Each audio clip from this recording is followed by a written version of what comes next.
आजको भिडियोमा चाहिँ म वाइवाई चौचौलाई चाहिँ अलग तरिकाबाट पकाउँदैछु। यसको रेसिपी चाहिँ एकदमै सिम्पल अनि त्यसपछि इजी छ। तपाईहरु पनि एकताल ट्राई गर्नु होला।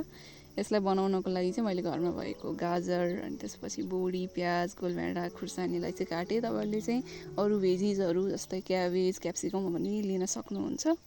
अनि त्यसपछि मैले प्यान बसाले, प्यानमा तेल हाले। तेल पाकिसकेपछि काटेको खुर्सानी, गाजर, बोडी अनि त्यसपछि प्याजलाई राम्रोसँग हालेर राम्रोसँग चलाएँ। अनि थोरै बेसारको पनि युज गरेँ। बेसार हालिसकेपछि चाहिँ मैले थोरै नुन हालेँ।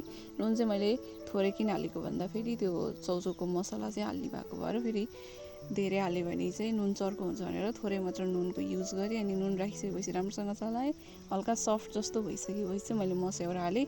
मस्यौरा चाहिँ हामीले सुरुमै तेलमा फ्राई गर्दा पनि हुन्छ अथवा मन लाग्दैन भने यसै गरी पछि राख्दा पनि हुन्छ। अनि मस्यौरा राखेर चलाइसकेपछि यसमा अलिकति कलर आइसकेपछि ब्राउन कलर, त्यसपछि यसमा मैले राखिदिएँ गोलभेडा।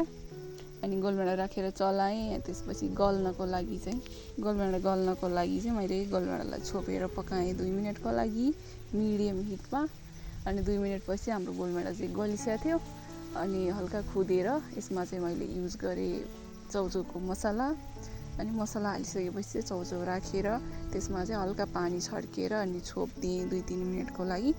हामीले यो चौचौलाई चाहिँ उसिनेर युज गरेको भए पनि हुन्थ्यो, तर उसिन्दाखेरि चाहिँ अलिक खल्लो हुने भएको भएर चाहिँ मैले डाइरेक्ट चौचौमा चाहिँ थोरै पानी हालेर, धेरै पनि होइन, चौचौ फुर्रो हुने हिसाबले चाहिँ पानी हालेर 2-3 मिनेटको लागि चाहिँ छोपेर राख्दिएँ। अनि 2-3 मिनेटपछि चाहिँ हाम्रो चौचौ चाहिँ फुर्रो भइसकेको थियो। अनि त्यसपछि राम्रोसँग चलाएँ। अनि थोरै धनिया राखिदिएपछि चाहिँ चौचौ चाहिँ रेडी भयो। मलाई चाहिँ एकदमै मिठो लाग्यो। तपाईहरु पनि एकताल ट्राई गर्नु होला। See you in the next video. Bye by.